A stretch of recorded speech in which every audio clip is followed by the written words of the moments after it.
Shalom, puji Tuhan. Saudaraku yang saya kasih dalam Tuhan Yesus Kristus, pada kesempatan ini kita akan belajar bersama-sama tentang bagaimana kita bersikap di saat kita terdesak, kita mencari Tuhan. Untuk itu tema kita adalah terdesak, carilah Tuhan. Mari kita berdoa.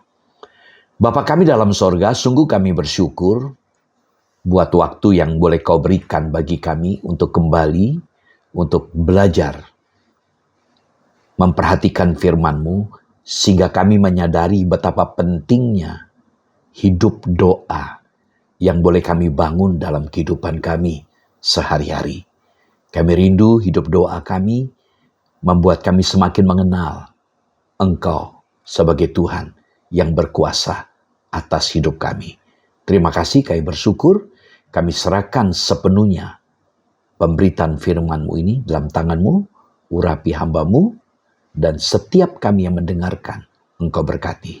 Terima kasih, kami bersyukur dan kami berdoa dalam nama-Mu, Tuhan Yesus. Haleluya. Amin. Terdesak, carilah Tuhan.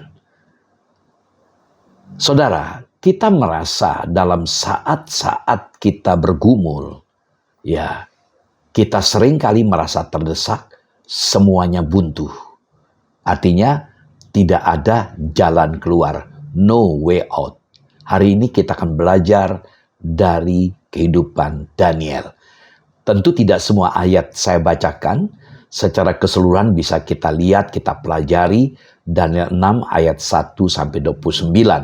Saya hanya mengajak Bapak, Ibu, Saudara untuk melihat beberapa bagian saja dari Daniel pasal 6 ayat 1 sampai dengan ayat 12 saja. Nah, saudara, bukan hal asing ketika seseorang itu berada di dalam kondisi terdesak dan mencoba segala macam cara dan pertolongan dari segala pihak. Bagi setiap orang percaya ada dua kemungkinan, yaitu mencari dan kembali kepada Tuhan, datang kepada Tuhan, atau mencari pihak-pihak lain. Entah itu manusia, entah itu dukun, entah itu paranormal, dan lain sebagainya. Saudara, terkadang Tuhan membiarkan saudara dan saya berada di dalam kondisi terjepit. Dan tak ada satu pihak pun yang dapat diharapkan untuk menolong saudara dan saya. Datanglah kepada Tuhan. Ia tetap bersedia menunggu saudara dan saya datang.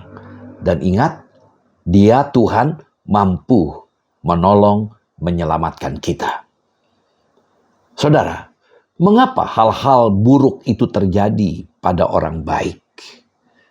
Mengapa pula orang-orang benar itu mengalami penderitaan?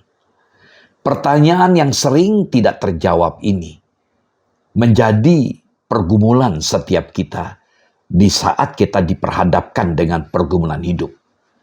Terkadang kehidupan ini memang sulit untuk dipahami, dimengerti. Namun ingatlah, Tuhan dapat menggunakan kesulitan kita, pergumulan hidup kita, rasa sakit untuk sebuah tujuan yang mulia. Seringkali Tuhan menggunakan masa-masa sulit untuk memunculkan kebaikan.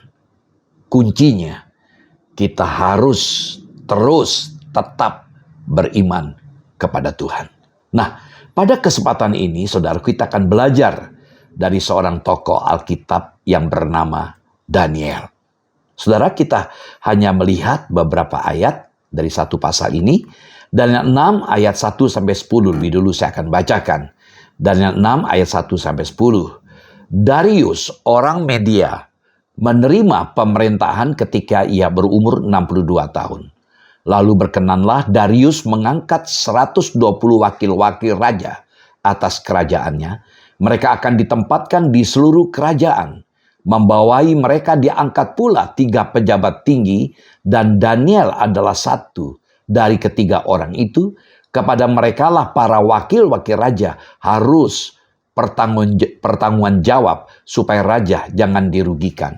Maka Daniel ini melebihi para pejabat tinggi dan para wakil raja itu, karena ia mempunyai roh yang luar biasa, dan raja bermaksud untuk menempatkannya atas seluruh kerajaannya.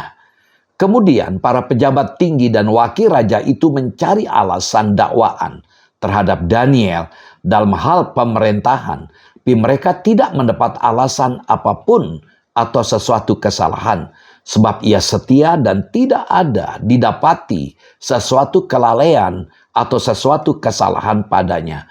Maka berkatalah orang-orang itu, kita tidak akan mendapat suatu alasan dakwaan terhadap Daniel ini, kecuali dalam hal ibadahnya kepada Allahnya. Kemudian bergegas-gegaslah para pejabat tinggi dan wakil raja itu menghadap raja serta berkata kepadanya, "Ya Raja Darius, kekallah hidup tuanku." Semua pejabat tinggi kerajaan ini, semua penguasa dan wakil raja, para menteri dan bupati telah mufakat supaya dikeluarkan kiranya suatu penetapan raja dan ditetapkan suatu larangan agar barang siapa yang dalam 30 hari menyampaikan permohonan kepada salah satu dewa atau manusia kecuali kepada tuanku, ya Raja, maka ia akan dilemparkan ke dalam gua singa. Oleh sebab itu, ya Raja, keluarkanlah larangan itu dan buatlah suatu surat perintah yang tidak dapat diubah menurut undang-undang orang Media dan Persia yang tidak dapat dicabut kembali. Sebab itu Raja Darius membuat surat perintah dengan larangan itu. Demikianlah sabda Tuhan, diberkatilah orang yang membaca, mendengarkan, merenungkan, dan melakukannya. Amin. Puji Tuhan. Saudara, jadi ada upaya untuk menyingkirkan Daniel. Teman-teman tidak suka dengan prestasi yang dicapai oleh Daniel. Mereka memprovokasi perwira lain dengan gosip dan fitnah. Mereka bersekongkol untuk menyingkirkannya dengan menuduh Daniel melakukan kesalahan korupsi. Lalu mereka mencari gagasan konspirasi, dan ide konspirasi untuk menjerat Daniel adalah larangan selama 30 hari tidak boleh berdoa kepada dewa manapun kecuali kepada raja. Jika melanggar, sanksinya dilempar ke lubang singa. Nah saudara, orang Kristen akan selalu menghadapi perlawanan dunia. Begitulah yang dialami oleh Daniel. Kehidupan dan kemampuannya membuat dia dipercaya oleh Raja Darius. Raja bermaksud menaikkan jabatannya menjadi setingkat di bawah raja. Rekan-rekannya tidak suka, iri, lalu bersekongkol menjatuhkan dia dengan memanfaatkan kekuasaan raja. Mereka membuat peraturan untuk menjebak Daniel. Namun kita melihat kesetiaan Daniel berdoa dijadikan perangkap oleh mereka. Saudara, raja yang sebelumnya tidak memahami maksud terselubung rekan-rekan Daniel tersebut, menyetujui saja usulan untuk membuat peraturan yang mewajibkan orang dalam waktu 30 hari mengajukan permohonan hanya kepada raja. Barang siapa melanggar akan dimasukkan ke gua singa. Saudara, orang-orang yang memusuhi Daniel tidak dapat mencari kelemahannya. Itu masalahnya. Oleh karena itu mereka menjatuhkan dia bukan lagi di titik lemahnya, melainkan di titik kekuatannya, yaitu hubungannya yang erat dengan Tuhan. Daniel adalah teladan dari seorang yang hidup takut akan Tuhan. Faktanya, kehidupan Daniel tidak semulus apa yang kita duga. Daniel tidak mulus kehidupannya, ya tanpa persoalan. Walaupun dia dekat dengan Tuhan, masalah pun dia hadapi, dan kali ini begitu berat. Para pejabat tinggi dan para wakil raja berikhtiar menjatuhkan Daniel. Dihasutnya raja untuk mengeluarkan surat perintah yang merugikan Daniel. Sebab mempertahankan iman, Daniel yang tidak bersalah harus berhadapan dengan sekumpulan singa. Namun kita belajar, Tuhan melindungi Daniel. Mulut-mulut singa terkatup di hadapannya. Saudara, mari kita lihat bagaimana sikap Daniel ketika dia mendengarkan surat keputusan yang diberikan cap raja. Mari kita lihat Daniel 6 ayat 11 sampai 12. Demi didengar Daniel bahwa surat perintah itu telah dibuat, pergilah ia ke rumahnya. Dalam kamar atasnya ada tingkap-tingkap yang terbuka ke arah Yerusalem. 3 kali sehari ia berlutut, berdoa, serta memuji Allahnya seperti yang biasa dilakukannya. Lalu orang-orang itu bergegas-gegas masuk dan mendapati Daniel sedang berdoa dan bermohon kepada Allahnya. Ada hal yang menarik yang perlu kita perhatikan di sini. Pertama, dalam ayat 11, demi didengar Daniel bahwa surat perintah itu telah dibuat, pergilah ia ke rumahnya. Ini sesuatu yang menarik. Dia tidak goyah. Surat itu adalah surat yang paling berat, yang berkaitan erat dengan hubungan pribadinya dengan Tuhan. Tapi dia pergi ke rumahnya. Untuk apa? Bukan melakukan hal-hal yang tidak benar atau jalan pintas. Tidak. Dikatakan dalam kamar atasnya ada tingkap-tingkap yang terbuka ke arah Yerusalem. Ingat, Daniel sedang ada di Persia, di pembuangan. Tapi dia tetap menyembah ke arah kiblat Yerusalem. Ya, lalu dikatakan 3 kali sehari ia berlutut, berdoa serta memuji Allahnya seperti yang biasa dilakukannya. Ini sesuatu yang menarik. Daniel sudah mendengarkan keputusan yang ditandatangani atau dicap oleh raja dan membawa resiko yang berat bagi Daniel. Gua singa menantinya. Namun dengan terang-terangan dari hari ke hari dia berdoa. 3 kali sehari dia berdoa. Ya, memuji Tuhan, menyembah Tuhan. Dia berlutut seperti yang biasa dilakukannya. Jadi 30 hari adalah ketentuan melarang untuk berdoa kepada yang lain kecuali kepada raja. Tapi Daniel tetap terang-terangan. Dan apa yang kita lihat? Seperti apa yang kita duga. Memang ini jebakan. Mereka tidak menemukan kesalahan Daniel. Mereka melihat integritas Daniel. Daniel dapat dipercaya dalam segala hal. Sehingga dikatakan dia memiliki roh yang luar biasa. Ya, saudara. Kita melihat. Lalu mereka tahu Daniel sedang berdoa. Lalu mereka bergegas-gegas ayat 12. Masuk dan mendapati Daniel sedang berdoa, bermohon kepada Allahnya. Saudara, kita melihat tindakan Daniel, dia tetap berdoa. Terlepas dari larangan untuk membuat permohonan kepada siapapun atau dewa selain raja. Daniel tidak mengambil tindakan untuk menghindari atau untuk menyembunyikan dirinya atau menyamarkan kehidupan doanya. Selama 30 hari yang krusial tersebut, dia tetap berdoa secara terang-terangan. Melalui kehidupan doanya yang terbuka ini, saudara, Daniel menunjukkan bahwa kesetiaan yang dia miliki kepada Tuhan datang sebelum kesetiaannya kepada raja dan dekretnya yang tidak dapat dibatalkan. Saudara, betapa pentingnya doa. Apapun masalah kita, apapun pergumulan kita, doa adalah salah satu bagian yang paling sakral dari dimensi iman orang-orang Kristen. Tetapi tidak dapat dipungkiri bahwa doa banyak dilakukan oleh orang-orang Kristen hanya sebagai sebuah rutinitas, kebiasaan, dan pelengkap dalam perjalanan imannya.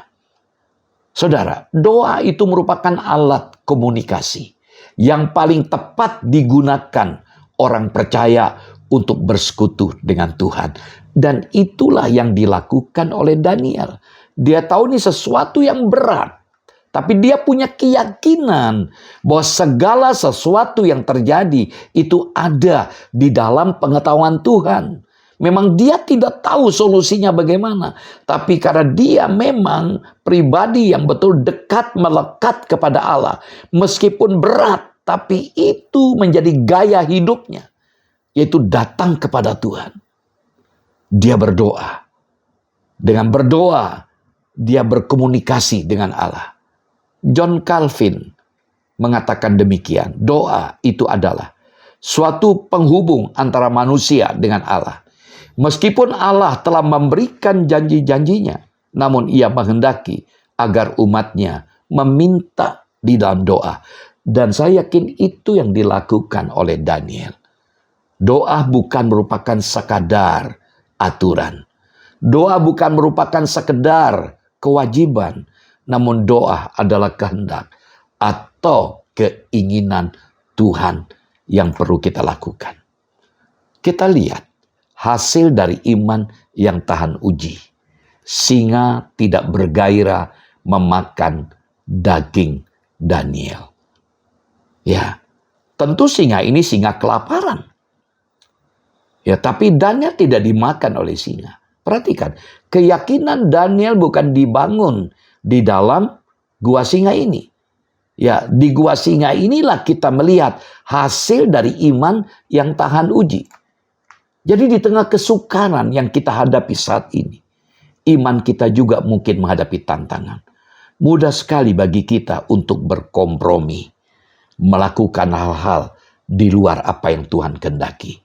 Namun, tetaplah setia. Iman kita tidak akan sia-sia. Allah kita adalah Allah yang hidup. Dia pasti memberikan kepada kita kekuatan dan jalan keluar. Hal ini dimungkinkan kalau kita memiliki persekutuan yang intim dengan Tuhan. Iman dibangun oleh karena adanya relasi, hubungan yang akrab, yang dekat, yang intim, akrab dengan Tuhan. Kedekatan dengan Tuhan itulah membuat kita mengenal Tuhan. Kedekatan dengan Tuhan kita bisa mengerti isi hatinya Tuhan. Walaupun kita terbatas, kita tidak tahu banyak.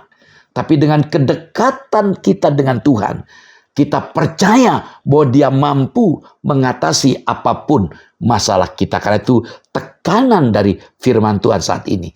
Ketika engkau terdesak, terjepit, carilah Tuhan. Tetap dekat dengan Tuhan. Perhatikan, akhir dari pengalaman iman Daniel ketika ia menghadapi ancaman mati di mulut singa itu adalah Daniel 6 ayat 29. Dan Daniel ini mempunyai kedudukan tinggi pada zaman pemerintahan Darius dan pada zaman pemerintahan Kores, orang Persia itu. Jabatan dinaikkan. Ya, luar biasa. Jadi apapun upaya orang, selama kita hidup dalam jalannya Tuhan, tidak ada seorang pun yang dapat menjegal, menghalangi. Kalau Tuhan sudah promosi kita, Tuhan selalu punya cara dan jangan pernah takut, tetaplah dekat dengan Tuhan. Seandainya ada konsekuensi yang harus kita tanggung. Kelepasan Daniel memperlihatkan bahwa Tuhan tahu bagaimana membebaskan umatnya dari jerat maut dan bagaimana membuat musuhnya dihukum. Karena itu tetaplah percaya kepada Tuhan, saudara. Dalam kehidupan ini, hal-hal buruk bisa saja terjadi.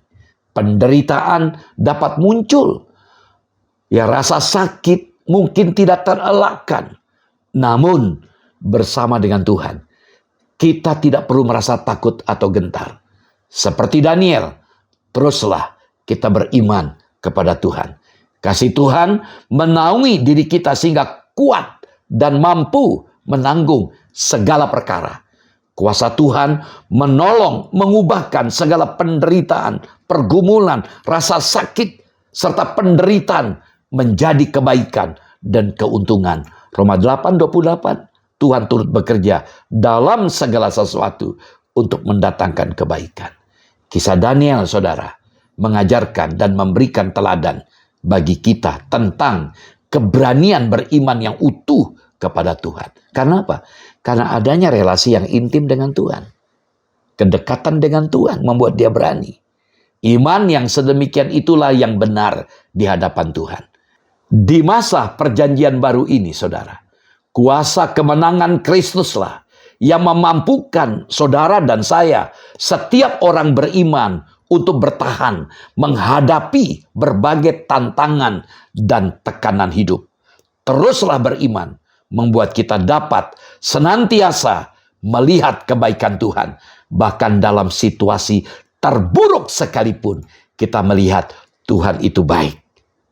Amin. Tuhan Yesus memberkati. Mari kita datang berdoa kepada Tuhan.